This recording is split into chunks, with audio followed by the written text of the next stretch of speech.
ChatGPTയും Google ജെമിനിയും ഒക്കെ നമ്മുടെ ജീവിതം കൂടുതൽ എളുപ്പമാക്കുന്ന സാങ്കേതിക വിദ്യകളാണ്.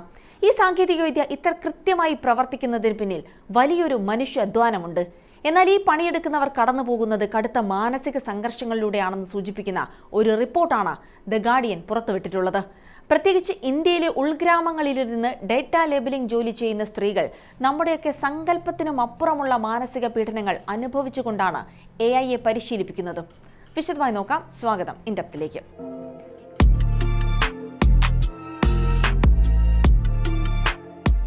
AI സിസ്റ്റങ്ങൾ തെറ്റായ കാര്യങ്ങൾ പഠിക്കാതിരിക്കാൻ ഡേറ്റ ലേബലിംഗ് എന്നൊരു പ്രക്രിയ ആവശ്യമാണ്. ഇന്റർനെറ്റിലുള്ള കോടിക്കണക്കിന് വീഡിയോകളും ചിത്രങ്ങളും മനുഷ്യർ കണ്ട് തരംതിരിക്കണം. ചുരുക്കി പറഞ്ഞാൽ യന്ത്രങ്ങളെ തെറ്റും ശരിയും പരിശീലിപ്പിക്കുന്ന ജോലി. ജാർഖണ്ഡിലെയും മറ്റ് ഇന്ത്യൻ സംസ്ഥാനങ്ങളിലെയും ഉൾനാടൻ ഗ്രാമങ്ങളിലിരുന്ന് ഈ ജോലി ചെയ്യുന്ന സ്ത്രീകളിൽ നടത്തിയ പഠനത്തിനിടയിലാണ് അവർ അനുഭവിക്കുന്ന ദുരന്തങ്ങൾ പുറം ലോകമറിഞ്ഞത്. ഈ ജോലിയുടെ ഭാഗമായി സ്ത്രീകൾക്ക് ദിനം പ്രതി മണിക്കൂറുകളോളം അത്യന്തം ക്രൂരമായ വീഡിയോകൾ കാണേണ്ടി വരുന്നു.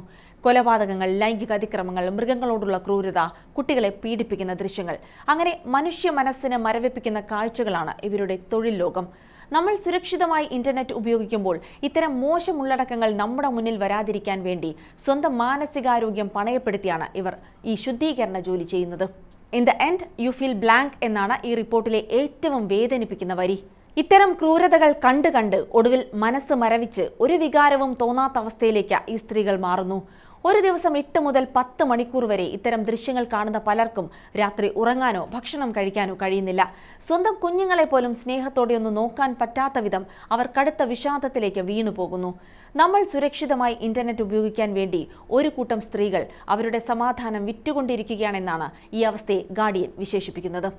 ഈ റിപ്പോർട്ട് ചൂണ്ടിക്കാട്ടുന്ന മറ്റൊരു പ്രധാന വസ്തുത ഈ തൊഴിൽ മേഖലയുടെ വ്യാപ്തിയാണ്. ഏകദേശം 5 ലക്ഷത്തോളം ആളുകളാണ് ഇന്ത്യയിൽ മാത്രം ഇത്തരത്തിൽ ഡേറ്റ ലേബലിംഗ് ജോലികളിൽ ഏർപ്പെട്ടിരിക്കുന്നത്. ഇതിൽ പകുതിയിലധികവും സ്ത്രീകളാണ്. ലോകത്തെ ഏറ്റവും വലിയ ടെക് കമ്പനികൾക്ക് വേണ്ടി അദൃശ്യരായി പണിയെടുക്കുന്ന ഈ വലിയൊരു വിഭാഗം മനുഷ്യർ സാങ്കേതികവിദ്യയുടെ തിളക്കത്തിന് പിന്നിൽ വിസ്മരിക്കപ്പെട്ടു പോകുന്നു.